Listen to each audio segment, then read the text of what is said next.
Hello, everyone. I'm Wesley, and I wanted to wish you all a Happy New Year 2025. Let's go. I hope you all had a very, very, very good Christmas. I hope you got the camera or lens you've been wishing for. And if there's ever a good reason for gas, it's Christmas. That's gear acquisition syndrome, not the kind of gas you're thinking about. Today, we're going to talk about my New Year's resolutions when it comes to cameras. Let's get it. Welcome to the channel and welcome to 2025. Last year, I went over my year in review regarding the camera industry and I gave my predictions for this year. Let's really hope they come true. But before I open up my wallet for the next release, I wanted to talk about my resolutions that I set for myself that I'm most likely going to break in about 2 weeks. But let's hope I don't. So with that, let's get into it.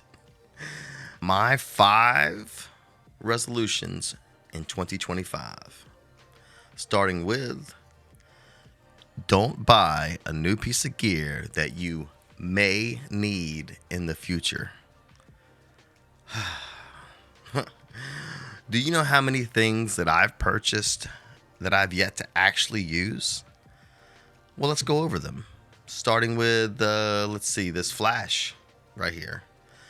From Godox. I bought this flash thinking it's going to be a cool 90s style flash shoots at night. Yeah, I haven't even powered it on. I think I took the batteries out so they didn't corrode in there because I haven't ever used it.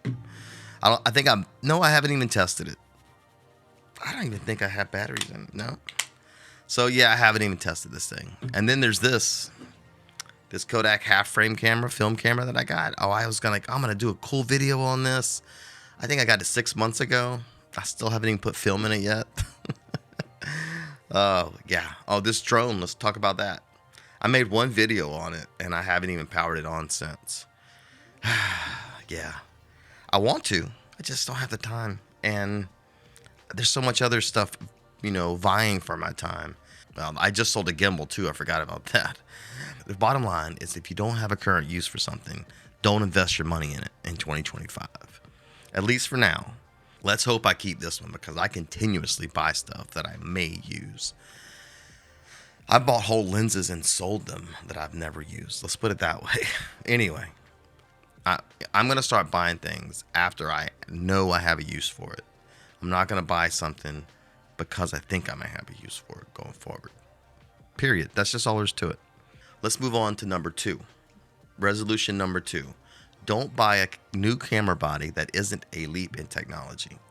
After trying all the brands in 2024, I settled on a few different ones in the Fuji X-H2S that's filming me today, the X-T5 that I just did my rain testing with on the last video, my Q3, my ZF from Nikon, and my FE, my film camera. And I use all those for my travel and street photography.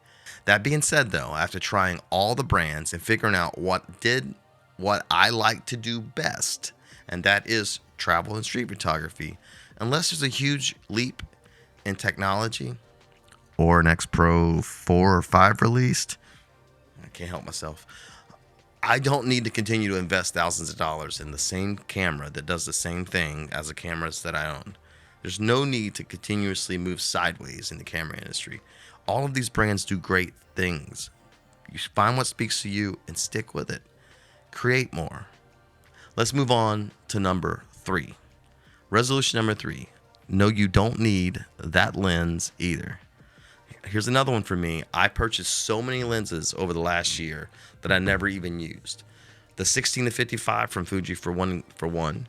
I'm not a fan of zooms for the most part. They're too large, and outside of a trip like Ireland where I took a lot of landscape photos, I don't see a need for a zoom.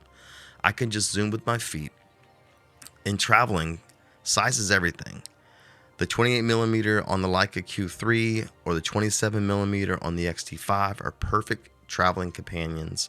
And for this, I often leave everything else at home, whether I am on the streets or traveling. So why do I keep looking at more lenses when I have the perfect setup already at home? I have all that I need here. I don't need to continuously look for more gear.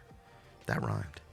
2025, I'm not going to buy a lens unless I absolutely need it. I say that as I'm looking at a 70 to 300 from Fuji for my trip to Panama, just so I can get a good close-ups of the sloths and monkeys. And I'm not even into landscape and animal photography. Again, it's a problem. Let's move on to number 4, and that is take more trips and buy less gear. This is something I started to do better in 2024, and one that I'm carrying into 2025. I love, more than photography even, traveling the world. This entire arm right here is dedicated to my travels, and I plan to get more. I just need to spend the time to do it. A new camera body costs about the same as an entire trip in some cases. So why continue to buy more gear that I don't need when I can be taking more trips instead? I mean, duh, This year, I am planning more trips, starting with Panama in a few weeks, and then a 9-day Mediterranean cruise in May, leaving from Barcelona, where I'm also going to spend a few days touring Barcelona. And I'd like to take about 2 to 3 more trips this year if I can, at least 2 out of the country, if at all possible. And that starts with less camera gear, creating more money in the bank so that I can do that. All right, let's move on to the last resolution of 2025, number five, and that is create more, buy less. Create more, buy less. This is the most important resolution of all.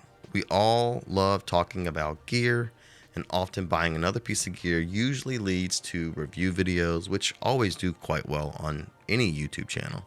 However, I think that is a crutch for a lot of creators on YouTube, me included. Gear videos don't require a ton of creativity and are much easier to put together. There's a formula to it even, but it stymies your creativity to some extent, I believe. I want to focus more on creating with the gear that I already own. So that may be talking about the gear like I did a few videos back, testing the weather resistance of the X-T5 while shooting photography.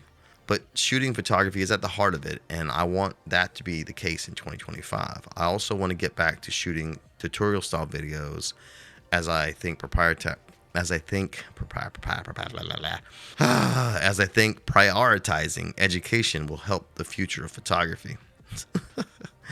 Boy, I am tongue-tied this morning. So, with that, those are my 5 resolutions for 2025. I should say my 5 camera resolutions for 2025. Let me know in the comments what yours are. I want to wish you all a happy new year once again. I can't wait to share the next year with you.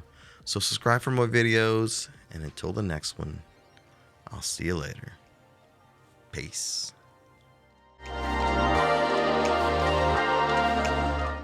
Well, hello, everyone. Let me tell you something.